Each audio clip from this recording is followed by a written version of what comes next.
Seni gördüm ya. Ölsem de gam yemem artık. Ben bir doktorla konuşayım. Bir durumu öğreneyim.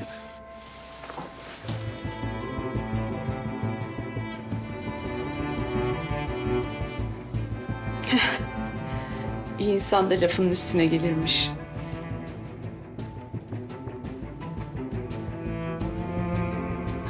Nasılsınız Medya Hanım? Sayenizde daha iyiyim Yalçın Bey. Oğlum da yanımda. Daha ne isterim ki? Yalçın hocam. Ne güzel. Oğlumuzu görünce gözünüz canlanmış şimdiden. Evet. Oğlum yanımda olduktan sonra hiçbir sorun yok. İşte bu. Bize lazım olan bu. Moral. En önemli şey. Bundan önce birçok doktora gittim. Ama hiçbiri böyle tedaviler önermedi. Yalçın Bey'le karşılaşmam benim en büyük şansım oldu. Yalçın hocam, annemle yakınlığına ilgilendiğiniz için teşekkür ederim. Tabii ki ilgileneceğiz Ömer. Sen ailedensin. Ne gerekiyorsa yapılacak. Müsaade eder misin bir muayene edeyim? Tabii. Hiç kımıldamayın siz. Bakalım. Tabii siz şimdi oğlunuz geldiği için acınızı belli etmeyeceksiniz değil mi? Rahat olun lütfen.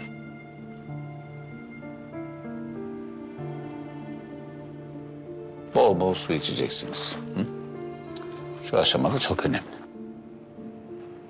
Düne nazaran biraz sertleşme görünüyor ama endişe edecek bir şey yok. Yine de bir ultrason yaparsak tekrar iyi olacak.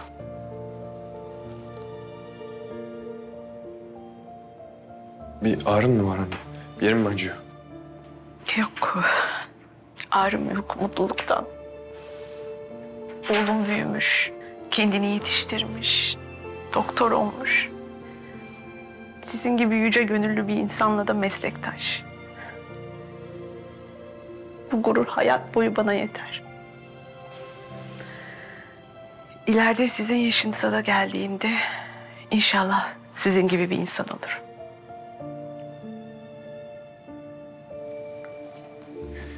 O biraz zor anneciğim.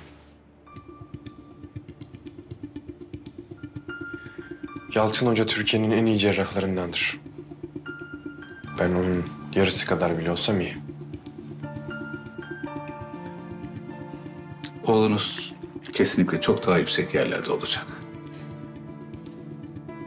Çıtayı kendisi yükseltti. Bu yaşta böylesine bir bilgi, bilgelik, zeka, maharet hepimizi çok etkiledi. Keşke insanları tanıma konusunda da bu kadar maharetli olsaydı.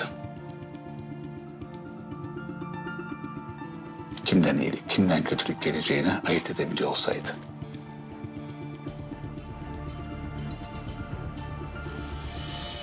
Ya Mine abla tamam bak şimdi ben sana olayı anlatayım. Durumu anlatacağım ben şimdi sana. Ben Hakan Hoca'nın odasının önünden geçiyordum. Kapı açıktı bir baktım rüzgardan kağıtlar düşmüş. Ben de ne yapayım girdim topladım. Toplarken de işte bu kimliği gördüm. Tam kimliğe bakıyordum o sırada Hakan Hoca geldi.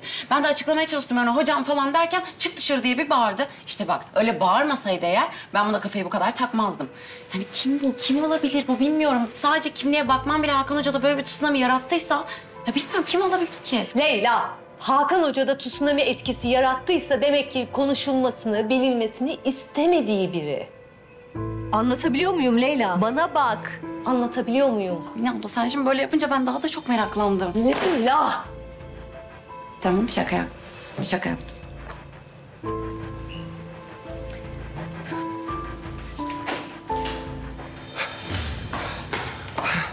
Erol Bey kriz geçirmiş. Buraya doğru getiriyorlar şimdi. Ben Hakan Hoca ile Turgut Hoca'ya haber verip geliyorum hemen. Hemen gidelim. Sevil şu eşyaları getir.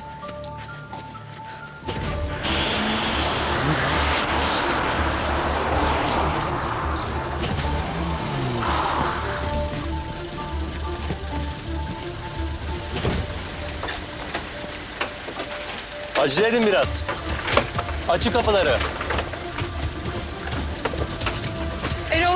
Yavaş. Kaldır.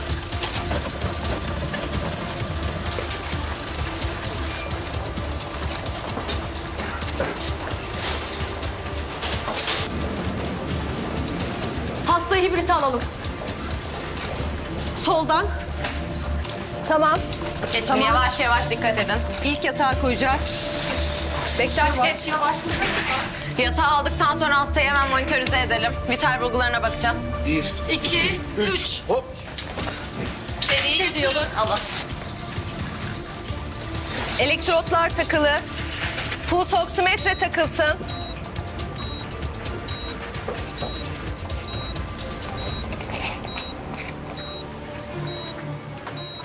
Leyla Hoca. Hayati bulgular. Geliyor hocam. Ne oluyor? İlk toplantı bitince hava almak için dışarıya çıktım. Geri geldiğimde bir baktım kötü görünüyordu. İyi misiniz Erol Bey dedim. Çok çarpıntım var dedi. Nefes alışı da hızlanmıştı. Sonra da bayıldı. Yanında su bardağı ve ilaçları vardı. İlaçları burada mı? Tabii burada.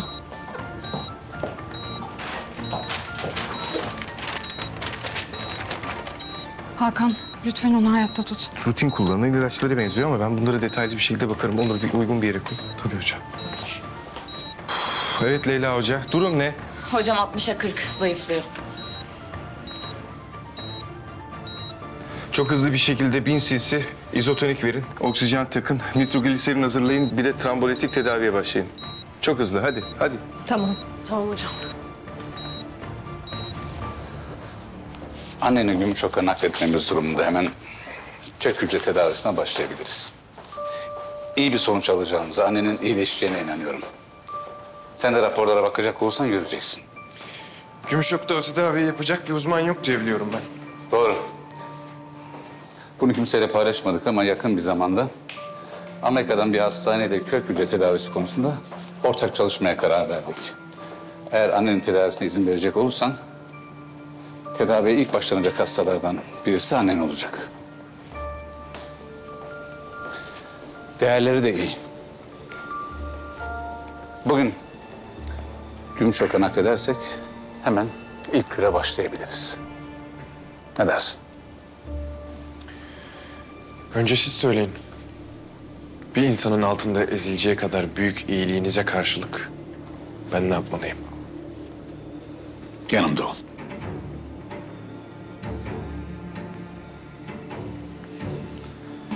Anlaşıldı. Peki. O zaman karşımda durma. Yarın bir gün Hakan Hoca'nın hiç de düşündüğün gibi birisi olmadığını anladığın zaman en azından kapımı çalacak yüzün olsun. Ben de, annem de sizin bu soğuk savaşınızda piyonlarınız değiliz. Yanılıyorsun Ömer. Yanılıyorsun. Sen çok yetenekli genç bir cerrahsın. Eğer bir kez daha böylesine bir potansiyelin, böyle bir sosyopatın elinde ziyan edildiğini görürsem ve bunu engelleyemezsem Neyi engelleyemezsiniz? Açıkça söyleyin. Hakan'ın seninle nasıl konuştuğunu bir düşün. Herkesin önünde seni nasıl küçük düşürdüğünü, duygularınla nasıl alay ettiğini, kendine karşı seni nasıl şüpheye düşürdüğünü, inancını nasıl sarstığını bir düşün. Canı istediği zaman seninle konuştuğunu, istemediği zaman kale bile almadığını. Sen ilk değilsin Ömer. Son da olmayacaksın. Sen, genç cerrahlar, asistanlar hepsine aynı şeyi yaptı. Sadece kariyerlerini değil, hayatını kaybeden de oldu. Siz şu asistandan bahsediyorsunuz. Değil mi? Bunu sen kendin göreceksin, kendin anlayacaksın. Benim bir şey söylemem fayda etmez. Ama sana şunu söyleyebilirim. Ulu Çınar Hastanesi'nin yeni bir başhekime ihtiyacı olacak. Bu sen olmalısın. Bunu hak eden kişi sensin. Benim tek düşündüğüm şey annemin tedavisi. Başka bir şey değil. O tedavi başladı bile. Ama tabii sırf Hakan Hoca ne düşünür, bana karşı cephe alır mı diye durdurmayacaksın, değil mi? Engellemeyeceksin.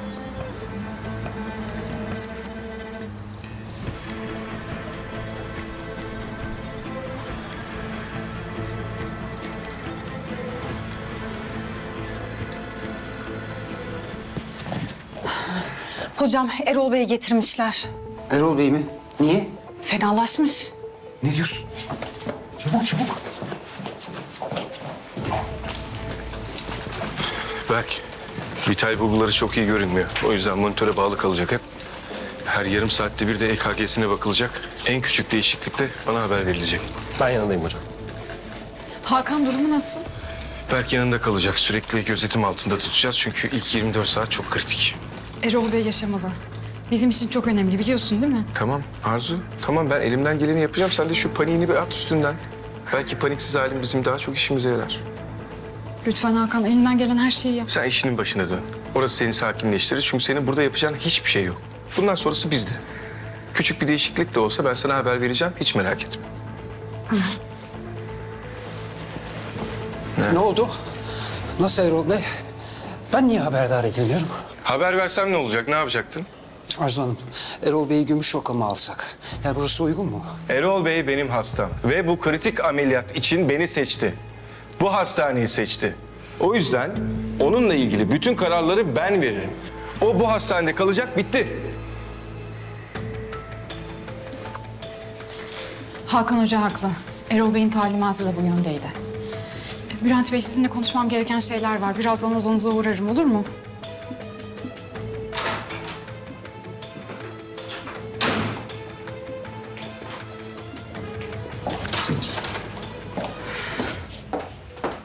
Ne oluyor? Arzu? Hakan iş ciddileşti. Görüyorsun Erol Bey artık dayanamayacak hale geldi. Ameliyat yapmak için daha ne bekliyorsun anlamıyorum.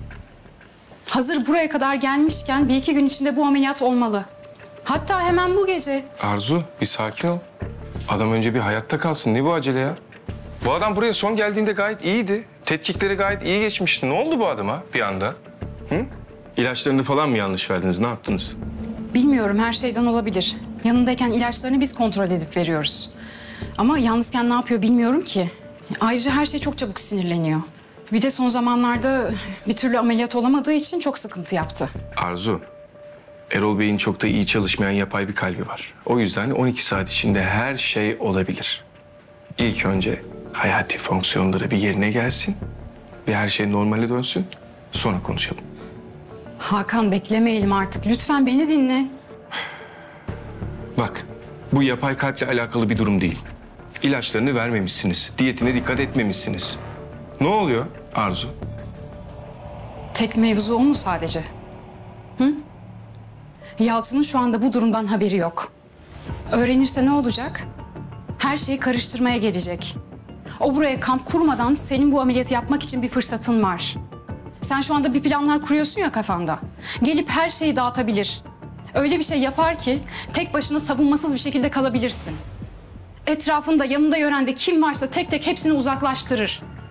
O zaman da ellerin steril bir şekilde ameliyata girebilirsin. Ama kafan hiç de temiz olmayacak. Ondan sonra da tek bir hatanda Yalçın'ın elinde olacağız.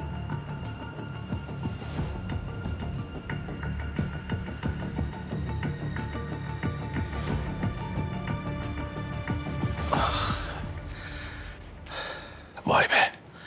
Olaylara bak Bektaş. Önce benim olayım. Ondan sonra da Erol Bey'in olayı. Yemin ediyorum var ya, ayağa bir kalkayım. Bütün hastaneye kurşun döktüreceğim ha. Döktürün müdürüm. Erol Bey beni sordu mu? Ne sorması müdürüm? Adamın dili dışarıda geldi ya. Ya oğlum ne biçim konuşuyorsun ya? Adam bizim patronumuz. Veli nimetimiz. Ya bir duyan olsa şimdi şuradan geçerken ha? Ah, Sevil de geldi. Kadere bak arkadaş ya. Kadere bak ya. İki kıymetli yönetici aynı hastanede odalarda ya. Olacak şey mi bu ya? Bir şey söyleyeceğim ya. Ben bu Erol Bey'i ziyaret etsem mi ha? Yok müdürüm etmeyin, adam müşahede altında. Ha değil mi? Doğru. Müdürüm. Ha. Hadi be. Ya Allah Allah. Ya Bektaş oğlum bu halde bağlama çalınır mı ya? Hadi İhsan abi bunlar bitecek. Hiçbir şey yemedik. Ya Sevil ya hep... Hadi bak bir parça hatırım için ya. Ya Bir Sevil parça, istemiyorum canım Ne istemiyor. oluyor? Allah. Zorluyor mu? Hocam hastamız kahvaltıyı beğenmediği için hiçbir şey yemiyor. Beğenmemek. Ya hocam Müdürüm. Benim dolabımda kavurma var, getireyim mi? vallahi mı? Yemin et. Yemin ederim. Kavurma. Bu kahvaltı bitecek. Bu arada Hakan Hocam, engin ve büyük tecrübenizle Erol Bey'i uçurumun kenarından almışsınız bakıyorum da. Hiç konuyu değiştirme, konuyu başkalarına getirme. Kendinle ilgilen. Yemeklerini yiyeceksin. Yürüyüşlere başlayacaksın. Yürüyor mu? Yürümüyor hocam. Yürümüyor. Beni hastamla bir yalnız bırakın bakayım. Tamam hocam. Tamam. Koy onu, dikkat et. Sevil, Efendim hocam. Ömer Hoca'yı görürsen söyle muhakkak yanıma uğrasın. Tamam tabii. Ya hocam vallahi... İhsan, bu yemekler yenilecek. Özellikle kahvaltı. Yürüyüş egzersizleri yapılacak. Bu kadar. Bunlar önemli. Anlıyor musun? Bitti. Bunun üstüne konuşulmayacak. Sana başka bir önemli mevzu daha söyleyeyim. Hamle sırası bizde. Bülent'in kulağına su kaçıracaksın. Diyeceksin ki, hocam Mine ile Hakan Hoca'nın arası çok açılmış ya diyeceksin. Anlaştık. Hocam güldürmeyin ya. Siz var ya siz. Kavga mı ettiniz yoksa? Sana ne? Sen benim dediğimi yap, gerisini kurcalama. Tamam hocam. Haysa, Efendim hocam. sen bize hakikaten lazımsın. Sağ olun hocam. Lütfen yemeklerini ye. Tamam. Kontrol edeceğim. Hadi bakalım. Sizden tek bir ricam var Bülent Bey. Yalçın'ı aramayın. Nasıl aramam Yalçın Hoca'yı? Başkasından duyarsam mahveder beni. Zaten aramız da kötü. Sizin gibi akıllı ve yetenekli bir adam illaki bir yolunu bulur. Yalçın buraya gelirse bu ameliyatın tehlikeye girmesi için elinden gelen her şeyi yapacaktır. Yalçın Hoca Erol Bey'in her şeyiyle yakından ilgileniyor. Ameliyatı böyle bir durumda neden iptal etmeye çalışsın? İşin içinde Hakan Hoca var diye mi?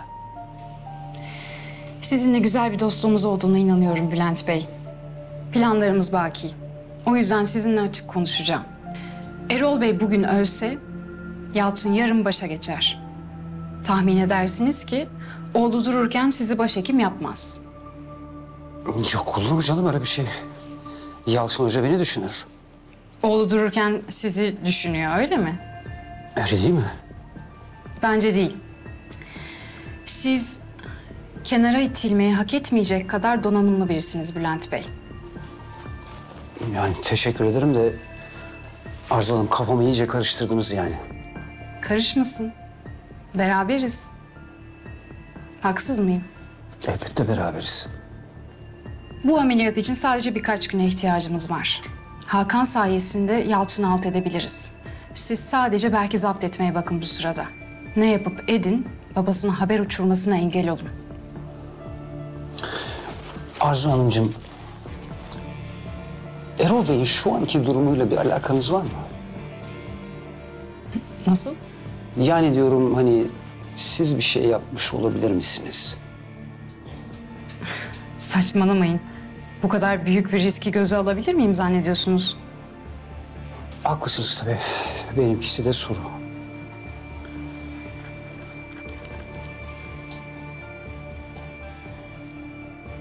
Nasıl yok? Onur aldı oraya koydu işte. Ya kim ne yapsın Erol Bey'in ilaçlarını? Pardon hocam ben... Tamam demek ki o hengamede o yere bere düştü bir şey oldu. Onu bulsunlar ya. Baksınlar. Tamam. Otur. Öncelikle Suzan Hanım'ı ameliyat etmeme izin verdiğiniz için teşekkür ederim. Önceden verdiğim bir karardı. Listeme de uygundu. O yüzden teşekkür edecek bir şey yok. Erol Bey gelmiş, yeni duydum. Evet, geldi. Ritim bozukluğu ve taşikardi şikayetiyle geldi. Şu anda kontrol altında tutmaya çalışıyoruz. Elinize sağlık. Sağ ol, sağ ol, sağ ol, sağ ol. Ben seni niye çağırdım? Şimdi Erol Bey'in sağlık durumu stabil olursa en yakın zamanda ameliyatını yapmak istiyorum. Tabii ameliyathanede görev almasını istediğim kadroyu da yavaş yavaş kafamda oturtmaya çalışıyorum. Ve yardımcılarımdan biri olarak da tabii ki aday olarak sen de varsın. Tamam hocam, sağ olun. Tabii o zamana kadar tadımı kaçıracak herhangi bir şey yapmazsan Ömer. Yok ya, yani yapmam herhalde. İnşallah, inşallah. Şimdi bunu sana neden söyledim? Bunu bil. Buna göre davran. Sağlığına dikkat et. Ellerine de dikkat et. Ben dahil buradaki herkesin o ellere ihtiyacı var. Tamam hocam, merak etmeyin. Anlaştık. Pardon.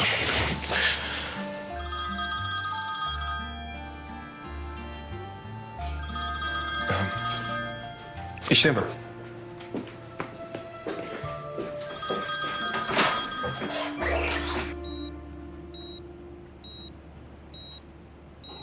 Ne güçlü adam çıktı be. Öyle. Şey diyorum ben Berk. Şimdilik Yalçın Hoca'ya söylemeyelim, olur mu? Yani boş yere telaşlandırmayalım. Sonuçta basit bir kalp spazmı gibi duruyor. Ben aramam zaten. Konuşmuyoruz. Ne demek konuşmuyoruz? Olur mu canım öyle şey? O senin baban. Elbette öyle. Başlarda aslında burada yapamam diyordum. Ama hayatımda ilk defa kayırılmadığım bir hastanedeyim. Ve başarılı hissediyorum. Gümüşok'un yerini tutar mı? Hakan Hoca'nın bile gözüne girdim. Şimdiye kadar kazandığım sandığım bütün zaferlerin aslında ne benim isteklerimle ne de başarılarımla ilgisi yokmuş. Hatta çoğu zaman başarısız olma korkusuyla put gibi hareketsiz kalmışım. Artık gerçekten kendime güveniyorum. Ve bunu kimsenin bozmasına izin vermeyeceğim. Babamın bile.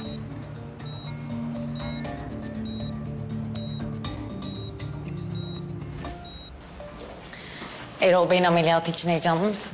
Ya Leyla'dan önce şunu bir atlatsın da. Yok yok, o ameliyat kesin olacak. Benim hislerim çok kuvvetlidir. Gören de ameliyata sen gireceksin sanır. Hakan Hoca girecek. Tamam işte, ben de onun derdindeyim. Onun yanında girebilir miyim? Baş asistanı olabilir miyim? Gerçi daha sabah neler yaptım da. Neler yaptın sabah? Emre Yakutgil'i tanıyor musun?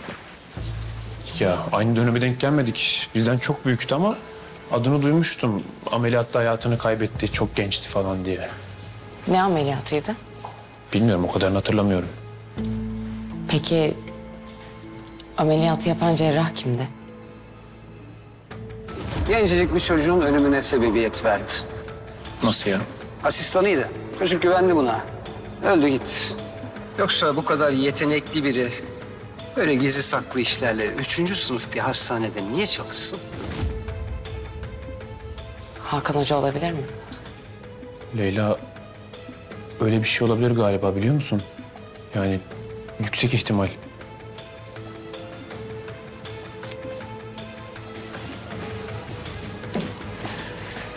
Bu hibritteki hasta hazırlanmadım daha. Neyi bekliyorum? Daha bekleyecek miyim? Gümüşoklu. Hocam. Sen ilgilenmiyor muydun onunla? Evet hocam. Hangisiydi o? Tamam, hangisiydi? Çok iyi ya. Bir sorun mu var? Bir şey yok. İyi. Ne durumdayız? Hocam hibrit ameliyathane hazır. Mine şefim de hastanın başında. Siz bekliyoruz. Süper. Sen git, ben geliyorum şimdi burada. Tamam. Burada biraz eğlence var. Kafalar çok iyi. Piu. İşinize hadi.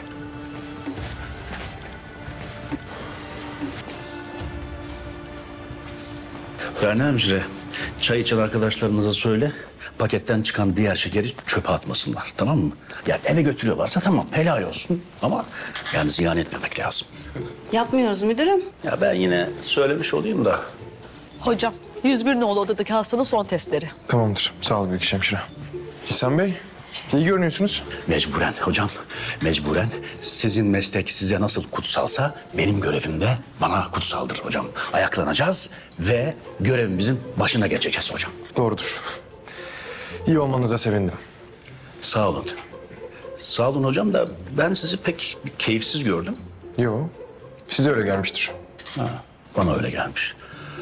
Sabah da erken çıkmışsınız, bir yere gitmişsiniz. Hocam, hayırdır? Evet İhsan Bey, bir işim vardı, onu hallettim. 101 nolu odaydı değil mi? Evet hocam. Görüşürüz. Görüşürüz hocam. Götüreyim. Yok, burada kalmak istiyorum Bektaş. Duralım böyle.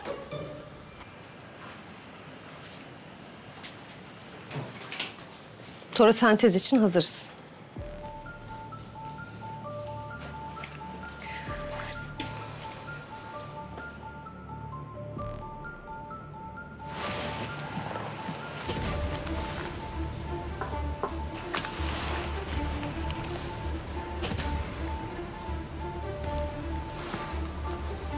Şu tahlile gönderelim.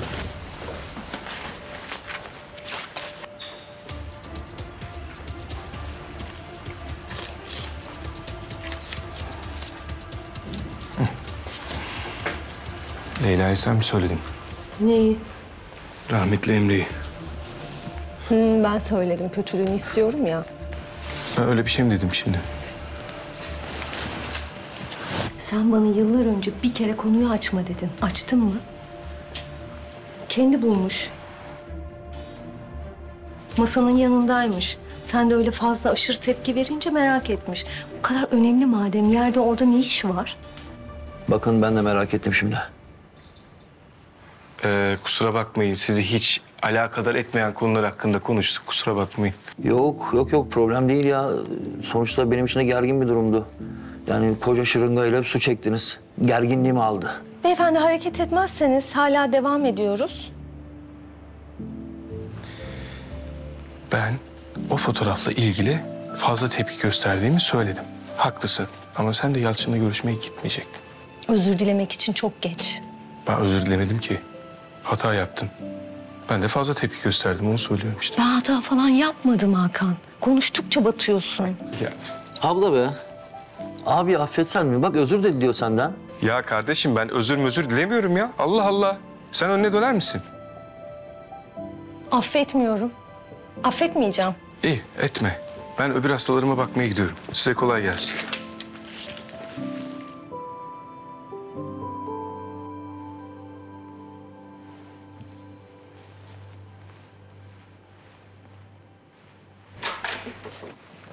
Hah Ömer gelmişsin.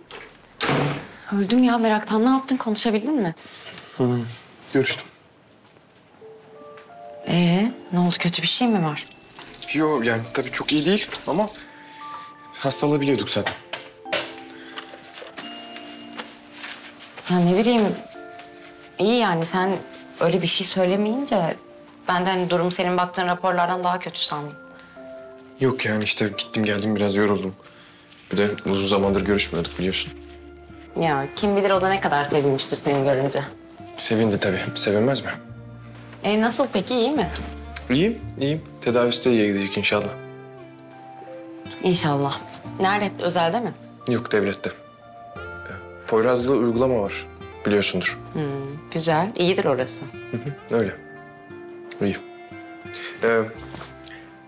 Ben gelmeden önce bir şeyler olmuş galiba. Erol Bey'i getirmişler. Ya Ömer bir şey diyeceğim. Acaba Turgut Hoca ile mi konuşsak annenin nakil işlemleri için? Yani annem burada olursa senin de gözün arkada kalmaz. Daha iyi olmaz mı? Yani teşekkür ederim. Çok düşüncelisin.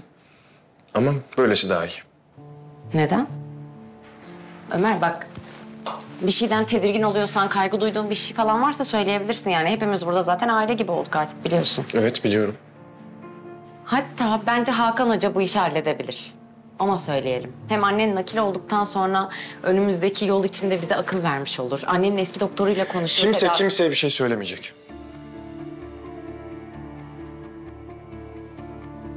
Yani ben annen için de senin için de daha iyi olur diye söyledim. Teşekkür ederim. Çok düşüncelisin. Ama ben de bir şeyler düşünüyorum. Şu an sadece kafamı toplamak istiyorum ve biraz yalnız kalmak istiyorum.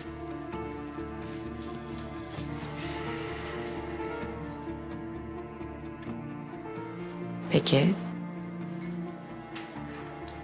İstemediğin bir anda hayatında var olmayı seçtiğim için özür dilerim.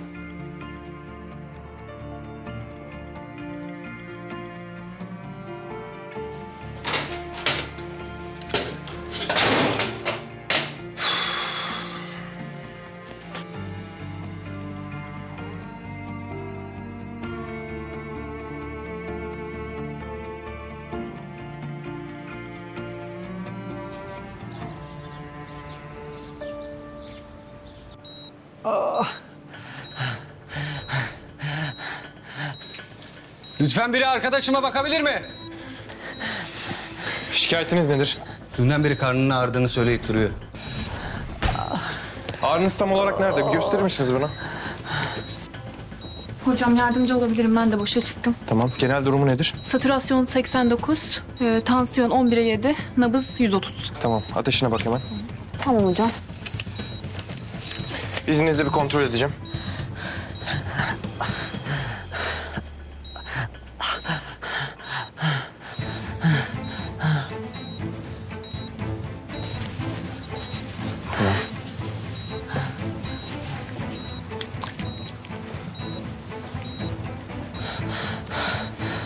Bu yaralar nasıl oldu tam olarak? Siz ona bir ağrı kesici yapın mümkünse. Biz sonra gidelim. Sen mi vurdun? Hayır tabii ki de. Hocam ateşi 39,5. Düşürelim hemen. Tamam. Bir muayene edeceğim karnınızı.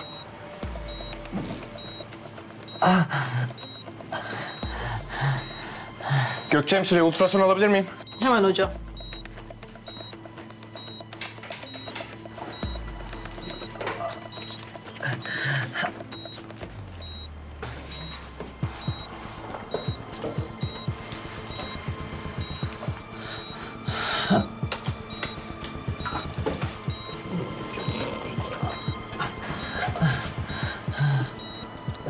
Travmaya bağlı hemoperitomiyum var. 2 litre izotonik verin.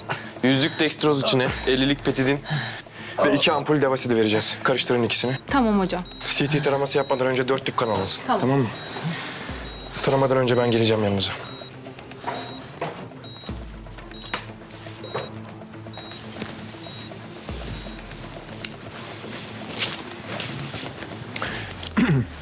Mine hemşire. Efendim? İçerideki hastada bir tuhaflık var. Tam nasıl davranacağımı bilemedim. Ne gibi bir tuhaflık? Yani karın bölgesinde morluklar var birçok yerinde. Yanında da bir adam var. Biraz tuhaf davranıyor. Belli ki bir şeyler saklıyor.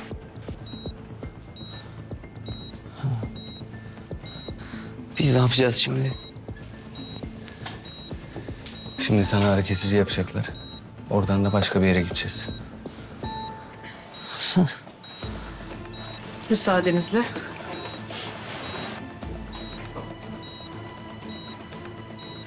Sanırım onları yalnız bırakmamamız lazım.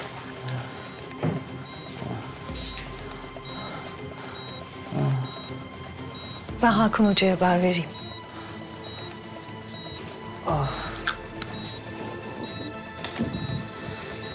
Dava.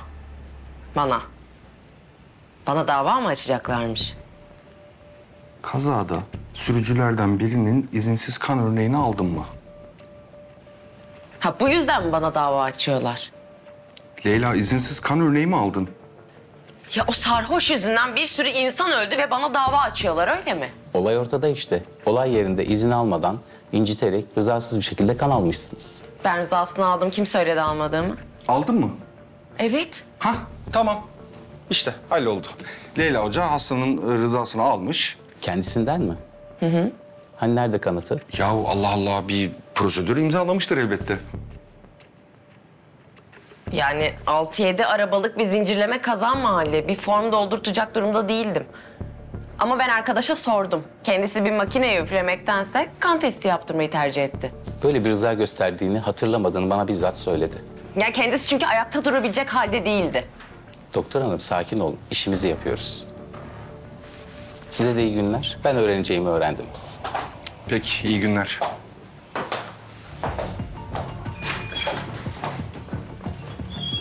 Sanki başımızda bir sürü bela yokmuş gibi. Ya inanamıyorum ya. O adam katil. İnsanlar öldü. Ve sırf bu prosedür yüzünden elini kolunu sallaya sallaya gezebilecek. Hayır, yani olmaz öyle bir şey. Olmamalı. Ama zengin bir aile. Şimdi elleri de güçlendi tabii. Ya ne diyorsun Turgut Hocam ya? Olabilir mi böyle bir şey? O adam katil diyorum. İnsanlar öldü diyorum. O adam cinayetten yargılanmalı.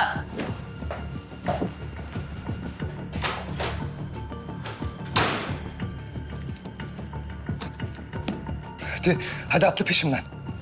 Güzel.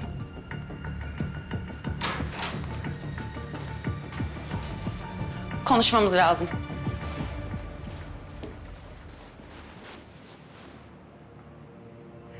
Beyler. Kaza yerinde kanını almama izin vermiştin. Şimdi neden aksini söylüyorsun? Kanka ben verdim mi? Bence vermedin. Bence de vermedim. Ben de öyle düşünüyorum. Sen zorla kanımı aldın. Ne yapmaya çalışıyorsun sen? Amacın ne? Ne oluyor burada? Sen kimsin? İşte anne. Benden zorla kan alan o kadın bu. Şaka mısınız siz? Ha demek o sensin. O değil. O kadın da değil. Doktor Leyla Hanım. Aman neyse işte. Şikayetçi olmuşsunuz. Hakkımda tazminat davası açıyormuşsunuz. O konuyla ilgili bir sıkıntın varsa avukatımla konuş. Vekalet onda. Ben oğlumun daha fazla mağdur olmasını istemiyorum. Ne, mağdur mu? Şimdi izin verirseniz oğlumun yemeğini getireceğim. Zira hastanenizin yemekleri berbat. Canım, oğluşumu aldığımın aynısından sana da aldım. Teşekkürler. Anne, bol et koydurdum değil mi? Ay sorduğun soruya bak. Al bakalım. Al bu senin. Al sen de al. Afiyet olsun. Şu halinize bakın ya. Siz hala burada mısınız? İnsanlar öldü. Kimi orada kaza yerinde, kimi burada hastanede acilde can çekişerek. Biz kaç tane ağır ve hafif yaralı hastayı tedavi ettik burada biliyor musunuz? Ya 2 işçi bacaklarını kaybetti. İyi de bu bizim suçumuz değil ki. Otoyolu işletenlerin suçu. Ya hem o kadar işçinin yolun üstünde ne işi varmış? Ay sanki biz mağdur olmadık. Ben size inanamıyorum ya. Burası hastane. O demin bahsettiğim hastaların hepsi hala burada. Ve siz sanki oğlunuzun sünnet düğününe gider gibi bir neşeyle gelmişsiniz. Burada oğlunuza yemek yedirmeye çalışıyorsunuz. Tamam, o yemek zaten boğazınızdan nasıl geçiyor? Onu düşünmek istemiyorum, onu anladım ama burası bir hastane. En azından onun farkında olun. Sen nasıl bir terbiyesiz çıktın ya? Ha? Ben böylesini görmedim hiç. Biz sana hesap mı vereceğiz? Çıkar mısın? Çık! Çıkmıyorum. Kaza sırasında oğlunuzun kanındaki alkol seviyesi 1,5 promildi. Yani bu şu demek. O halde araba kullanmak hem intihara hem de cinayete teşebbüs. İşin hukuki kısmı bizi ilgilendirir, seni ilgilendirmez. Avukatım ve sigorta şirketi üzerinde çalışıyor. Ya sen gelmişsin ne hakla bizi suçluyorsun ki burada şimdi? Ama ben senin derdini biliyorum. Oğlumun kanını izinsiz aldığın için şimdi onun paniğini yaşıyorsun. Ya oğlunuz yalan söylüyor. Ay bir de iftira. Ay hem basitsin hem de iftiracısın. Siz hiç kendinizi suçlamıyor musunuz gerçekten? Tamam, her şeyi bir kenara bırakın. Sadece insani yönden düşünün. Ya bir sarhoş sizin oğlunuza çarpsaydı ve oğlunuzun ölümüne sebep olsaydı? O zaman ne olacaktı? Yine bu duruma aynı yaklaşabilecek miydiniz? Öyle mi? Ben sana anlatacağım, bekle. Ben nasıl yaklaşacağımı göstereceğim şimdi sana. Alo, avukat. Neredesin? Oğlumun kanını izinsiz alan doktor burada, çocukların odasında. Gelmiş bu resmen tehdit ediyor bizi. Bize patronluk taslıyor burada. Bir şuna haddini bildirelim. İcabına bakın şunun. Kiminle uğraştığını anlasın.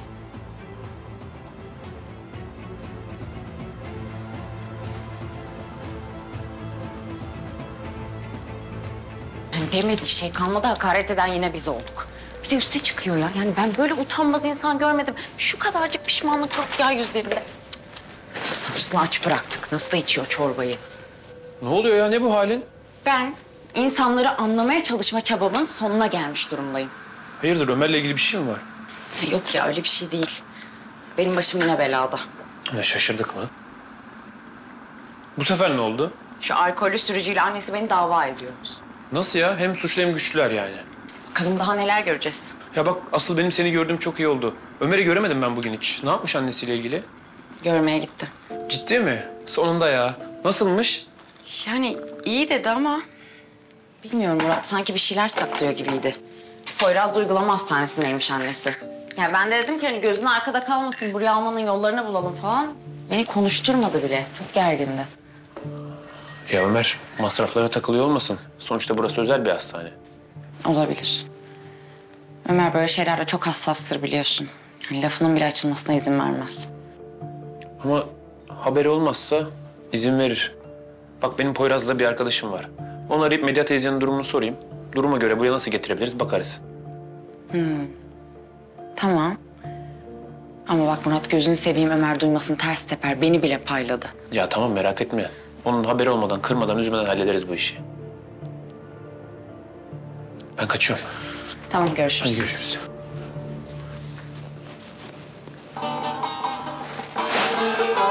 Bektaş, çalma yavrum. Çalma, beni sazdan soğutacaksın ha. Bırak. Allah'ım ya Rabbim ya.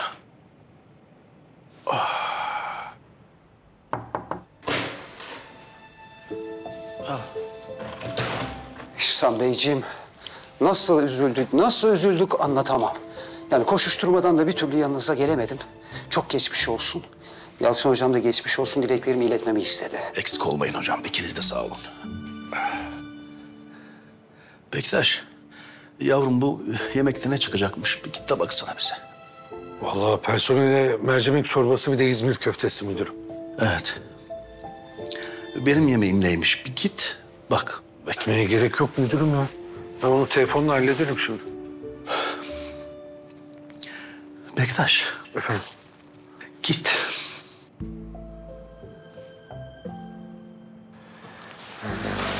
Tamam öyleyse. Ben gideyim müdürüm. Sağ olun.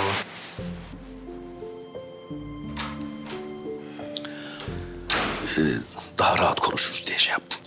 Anladım İhsan Bey. Ya Bülent hocam, şimdi Erol Bey buradayken de böyle yatmak olmuyor ama ben böyle bir dinleneyim, gücüm yerine gelsin. Ayağa kalkma niyetindeyim yani hiç merak etmeyin. İhsan Beyciğim, olur mu? Siz bizim gözümüz kulağımızsınız. Bundan böyle tehlikeli hareketlere bulaşmak yok. Daha dikkatli olacaksın. Siz hiç merak etmeyin Bülent hocam. Ben bu haldeyken de koordinasyon görevimi elimden geldiği kadar yaparım. Güzel. O zaman sizin kulağınıza bir şeyler çalınmıştır herhalde. Hakan Hoca Erol Bey'in ameliyatıyla ilgili bir şeyler söyledi mi? Ne gibi? Yani şu zaman, bu zaman belki birkaç güne programlayabilmiş mi? Yani ya da birkaç hafta sonra mı? Ha yok hocam. Yok o konuyla ilgili bir şey duymadım ama o şekilde dinlerim bundan sonra. Merak etmeyin. Ama size ben başka bir şey söyleyeyim. Hakan Hoca'yla Mine hemşire arasında bir şeyler oluyor hocam. Nasıl bir şeyler? İşinize yarar mı bilmiyorum. Ama araları limoni gibi. Öyle mi? Neden? Vallahi ben de bilmiyorum. Ama bilgi geldikçe ben size akış sağlarım merak etmeyin. Gemi su olmaya başladı. Aferin İhsan Bey. Bazen böyle küçük bilgiler de işe yarayabiliyor. Sen yine de bir bak bakalım Erol Bey'in ameliyatıyla ilgili ne öğrenebiliyorsun? Çok geçmiş olsun. Sağ olun hocam.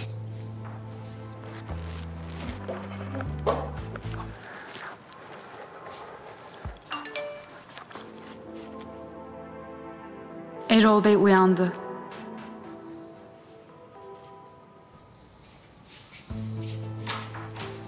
Şerefsiz.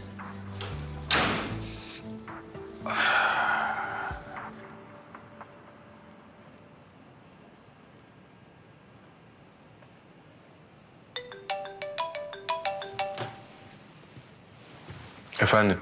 Erol Bey uyandı Hakan hocam. Tamam, geliyorum, tamam.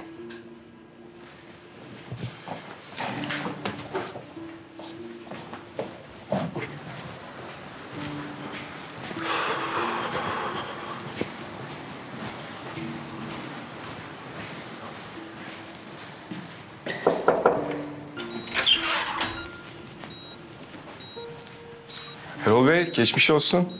Çekirge yine zıpladı. Nasıl hissediyorsunuz kendinizi? İyiyim herhalde ama ameliyat olursam eminim daha iyi olacağım. Erol Bey, çok geçmiş olsun. Bir şeye ihtiyacınız olursa ben buradayım. Tamam. Erol Bey, bizim ilk önce değerlerinizi takip etmemiz gerekiyor. Bu yaşadığınız şey yapay kalpten kaynaklı bir şey değil. Şimdi Berk hocam da yeni tetkikler yaptı. Belki sorunun tam olarak ne olduğunu o tetkiklerin sonucunda öğreneceğiz ve ortaya çıkaracağız. Umarım bulursun. Oh, yoruldum artık. Zorlanıyorum. Bak Hakan Hoca. Makine ise makine. Cihazsa cihaz. Eğer asistanın yoksa istediğin yerden seç getir, hallederiz. Ama artık beni bekletme. Sadece bana odaklan. Kafandaki soru işaretlerini de kaldır at. Merak etmeyin, ben planlarımı yaptım. Her şey yolunda giderse ve bu yaşadığınız yani spazma neden olan şey bize engel değilse ilk önce kalbinizin pillerinden başlayacağız. Ne zaman yani?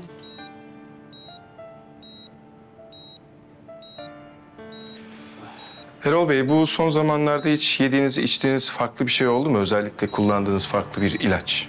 Yani diyetime uyuyorum. İlaçlarımı da zamanında alıyorum. Niye böyle oldum hiç anlamadım. Çok stres yapıyorsunuz Erol Bey. Stres yasak. Stres yok. Sana beni bekletme dedim. Dinlemedin. Artık bu iş beklemeye gelmez hoca. Erol Bey bir süre yanınızda Berna duracak. Onun dışında ziyaretçi falan istemiyorum.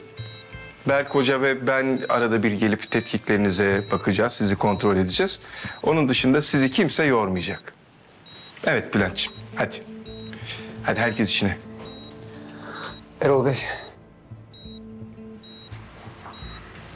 Arzu sen de lütfen.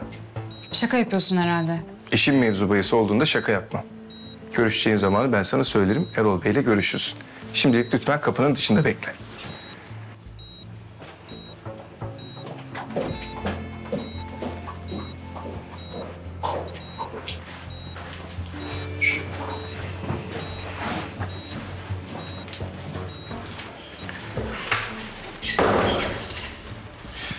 Erol Bey buraya ilk geldiğinde yanında bir tane poşet getirdiler. O poşetin içinde Erol Bey'in kullandığı ilaçlar vardı. Daha sonra ben onu Onur'a verdim. Onur götürdü bir yere koydu.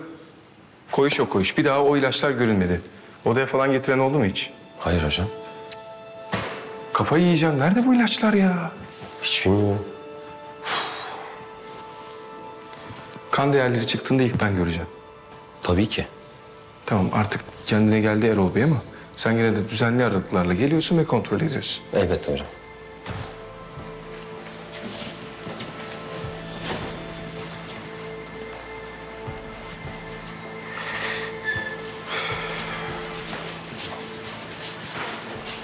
Sen ne yapıyorsun ya hala burada? Ha? İşin gücün yok mu? Hakan Hoca bu kadar da fazla ama biz de dış kapının mandalı değiliz burada. Şu ameliyat tarihini bir an önce netleştir.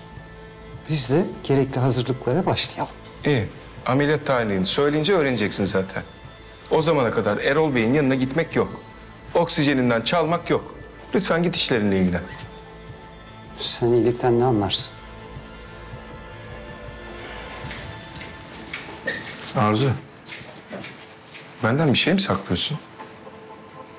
Ben senden asla bir şey saklamam Hakan. Başkaları gibi değilim. Ne başkalarıymış ya. Acile sorunumuz var. Çabuk gelse iyi olur.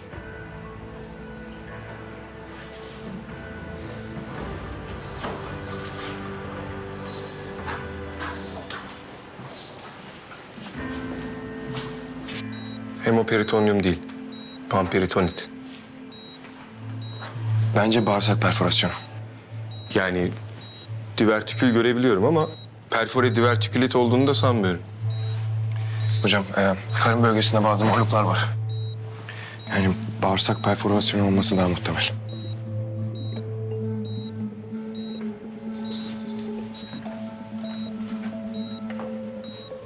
Doğru söylüyorsun. Sepsis de var. Ameliyatı almamız lazım. Ameliyatı ben yapmak istiyorum. Olur. Ara Turgut'u, haber ver. İyi bir ağrı kesici yapsanız. Ha? Ameliyat şart mı? Ben buraya niye geldim biliyor musun? Ömer Hoca bana dedi ki aşağıda acilde sorunlu olduğunu düşündüğüm bir tip var. Dedi hocam bir bakar mısınız ona onun gözlerinin içine şöyle. İyi bir bakar mısınız dedi. Senin amacın ne? Ha? Sen bu çocuğu öldürmeye mi çalışıyorsun? Arkadaşını sen mi bu hale getirdin? Hayır, hayır. Öyle bir şey olabilir mi ya? O benim arkadaşım. Öyle mi? Emin misin? Bak korkma ha. Eğer bir sıkıntı sorun varsa söyle bana polis çağıralım. Hayır o benim iyiliğim için uğraşıyor. O zaman bize yardımcı olacaksınız. Çocuklar. Bu çocuk oyuncağı değil. Arkadaşın ölebilir. Öyle ağrı kesiciyle falan da geçmez o. Ameliyata girmesi lazım. Anladınız mı?